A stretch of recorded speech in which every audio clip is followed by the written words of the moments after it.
clase vamos a ver los agentes antiagregantes. Las drogas antiplaquetarias se clasifican de acuerdo a su mecanismo de acción: los que inhiben a la ciclooxigenasa, los antagonistas del receptor P2Y12, los antagonistas de la glicoproteína 2B3A, los que estimulan a la enzima del inlatociclasa y los que inhiben a la enzima fosfodiesterasa. Dentro de los que inhiben a la enzima ciclooxigenasa se encuentra el ácido acetilsalicílico o aspirina, que al inhibir a la enzima no se va a formar tromboxano A2, que es un agonista plaquetario. La aspirina inhibe la enzima por medio de una acetilación que lo hace de manera casi completa, en un 97%, y de manera irreversible, a diferencia de los demás antiinflamatorios no esteroideos que inhiben a la enzima de manera reversible. Como la plaqueta carece de material genético, no puede sintetizar proteínas, por lo tanto no puede producir enzima y reemplazar la enzima que está inhibida.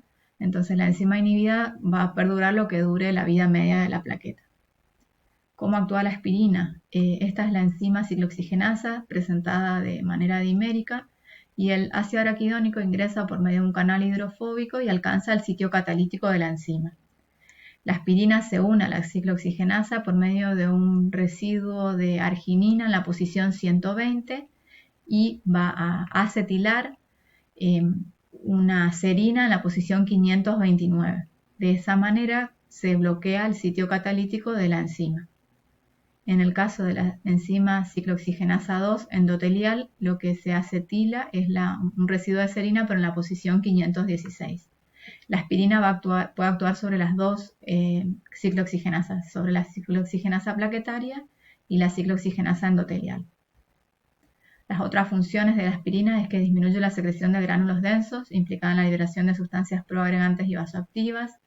El ácido salicílico, que es un derivado, tiene cierto efecto fibrinolítico debido a su interacción con los neutrófilos y monocitos, con liberación de enzimas proteolíticas como catepsina G y elastasa.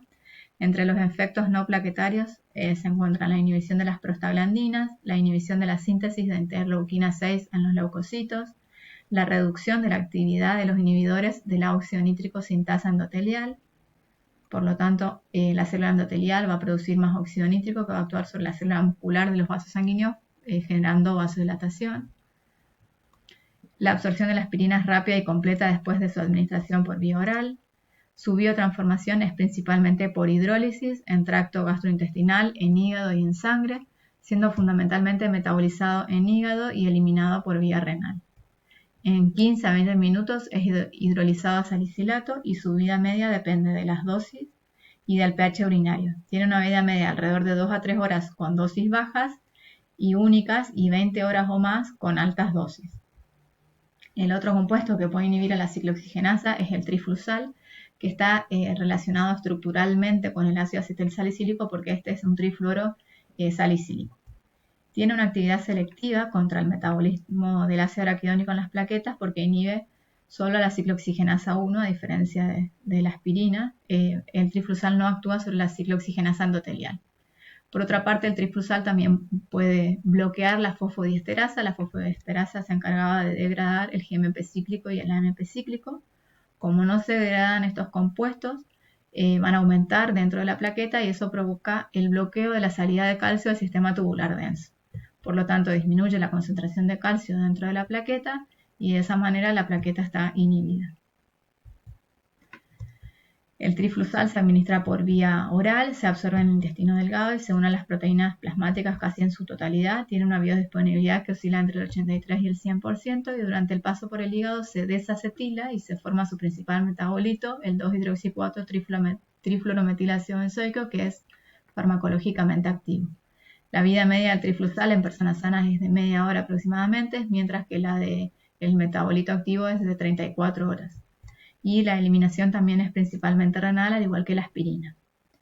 El otro grupo de compuestos son aquellos que son antagonistas del receptor P2Y12, es decir, que bloquean el receptor P2Y12. Están las tienopiridinas, clopidogrel y prasugrel, y otros cangrelor y ticagrelor.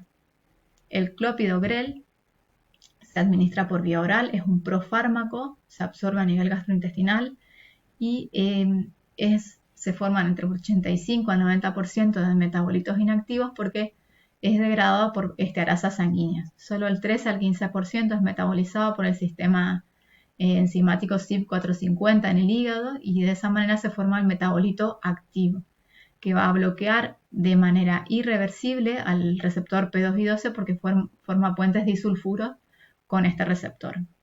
Cuando el ADP se unía al receptor P2Y12, este receptor estaba acoplado a una proteína GI y se desprendían las subunidades alfa y beta. La subunidad alfa provocaba la inhibición de una adenilato ciclasa, y eso disminuía las concentraciones de AMP cíclico. Por lo tanto, la proteína BAS podía estar en su forma no fosforilada. Eso generaba la activación del receptor, la glicoproteína 2B3A. Cuando la proteína BAS no está fosforilada, entonces activa el receptor 2B3A. Por otra parte, la subunidad beta activaba una fosfatidilinositol 3 quinasa, que provoca la activación de una serina treonina proteína quinasa B y de la proteína RAP1, y ambas también activan al receptor glicoproteína 2B3A. Por eso se decía que cuando la ADP se unía al receptor P2Y12 generaba la estabilización de la agregación plaquetaria. Entonces, como mencionamos, el clópido Grel es degradado en un 85-90% por estearasas plasmáticas. Solo el 3 al 15% es biotransformado por el CYP450 del hígado y es el metabolito activo. Hay una gran heterogeneidad en la actividad de las isoenzimas del citocromo P450 entre los pacientes, por eso hay variabilidad en la respuesta y en la acción del clópido Grel. El prasugrel, que es otra tienopiridina, es otro profármaco también, que se absorbe por vía intestinal y necesita pasar por el hígado, por el sistema enzimático CYP450 para que se forme el metabolito activo. También va a bloquear al receptor P2Y12 de manera irreversible. El ticagrelor se absorbe a nivel intestinal, pero no se biotransforma, no necesita biotransformarse, y es decir que el metabolito activo actúa directamente sobre el receptor P2Y12 y tiene una rápida acción, una alta eficacia, y por otra parte bloquea el receptor de manera reversible. Y otra ventaja que tiene es que se excreta por las heces y por la bilis, por lo cual no hay que ajustar las dosis en los pacientes que tienen problemas renales.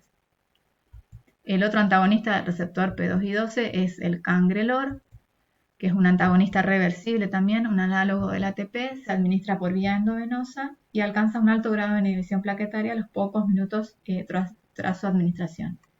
Tiene una semivida muy corta, 2 a 5 minutos, porque es degradado por enzimas plasmáticas.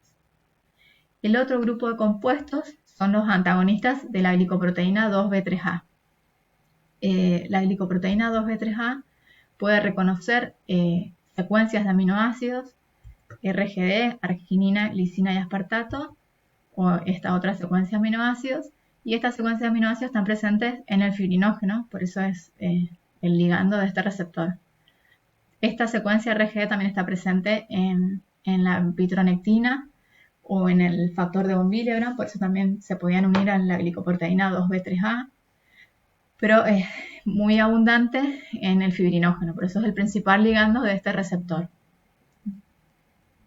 Ahora bien, los antagonistas de la glicoproteína 2B3A van a actuar bloqueando de manera permanente al receptor. Para eso hay un anticuerpo monoclonal que es el apiximab.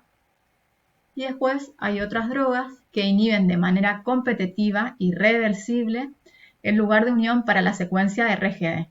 Y entre esas drogas se encuentran la eptifibatida, el tirofiban y el lamifiban, y todas se administran por vía endovenosa.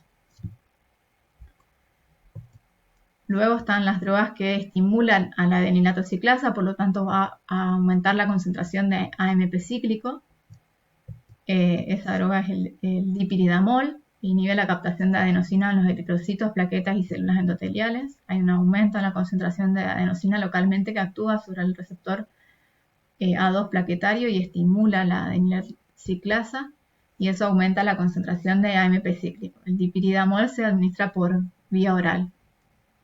Y después están los que inhiben a la fosfodiesterasa 3, que tienen un mecanismo de acción similar al triflusal, ¿sí? Como no se pueden degradar el AMP cíclico y el GMP cíclico, van a aumentar y de esa manera disminuye la concentración de calcio. La droga es el silostazol, que también se administra por vía oral.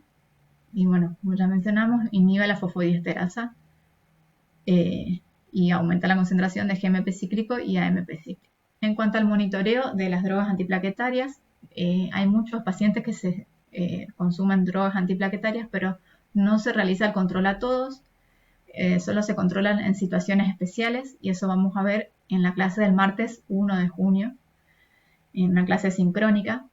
Lo mismo que hay muchas drogas antiplaquetarias, como recién vimos, pero no todos los territorios arteriales son iguales, entonces depende de la patología que tenga el paciente de base, va a ser la elección de la droga antiplaquetaria. En cuanto a la medida de la función plaquetaria para la respuesta al ácido acetilsalicílico, se puede utilizar medir metabolitos urinarios, eso va a ser específico de la formación de tromboxano, pero esto solo se utiliza con fines de investigación, no tiene aplicación clínica. Se puede hacer agregación plaquetaria, para lo cual se va a usar ácido araquidónico como agonista plaquetario. Puede hacer agregación en plasma rico en plaqueta o en sangre entera. También se puede hacer el ensayo tipo Verify Now, un ensayo para el ácido acetilsalicílico. Se puede hacer tromboelastografía, porque hay un cierto tromboelastógrafos que pueden medir la amplitud solamente que dependa del agregado plaquetario, o se puede medir por citometría de flujo la expresión de la glicoproteína 2B3 activada en la superficie o de la preselectina en presencia de ácido acetilsalicílico.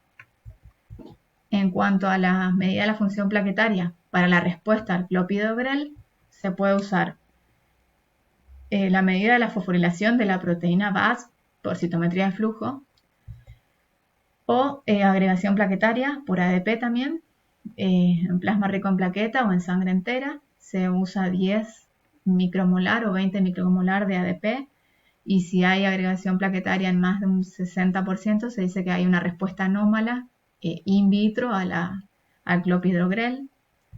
En cuanto también se puede hacer el ensayo automático del Verify Now, pero para el receptor P2 y 12. También se puede hacer tromboelastografía, de manera de que la amplitud que se mida solo dependa de la agregación plaquetaria, y también se puede medir la expresión de la glicoproteína 2B3 activada en la superficie y de la P-selectina, pero esta vez en presencia de ADP. En cuanto a la medida de la fosforilación de la BAS por citometría de flujo, se emplea un anticuerpo que reconoce la proteína, y en el tubo 1 se ponen plaquetas con formaldehído y prostaglandina. De esa manera todo el BAS va a estar fosforilado. En el tubo 2 se ponen plaquetas con formaldehído, prostaglandina y ADP 10 micromolar. Después se hace un cálculo, y en general los pacientes que tienen buena respuesta tienen un índice de fosforilación mayor al 60 al 70%. Es decir, que en el tubo 2 prácticamente no tiene que haber proteína BAS que no esté fosforilada para decir que el paciente tiene buena respuesta al clopidogrel. Bueno, estas son las drogas antiplaquetarias que vimos y el mecanismo de acción. Y estas son otras drogas antiplaquetarias que están en estudio, como por ejemplo se están buscando bloqueadores ya del complejo glicoproteico 1B95, es decir, que se aspira a inhibir a la adhesión plaquetaria ya, o inhibidores de la señalización de out-sign-in del receptor del fibrinógeno. Y bueno, todo eso está en estudio y se verá si necesitará monitoreo o no y la respuesta que tenga. Esta es la bibliografía empleada para la microclase.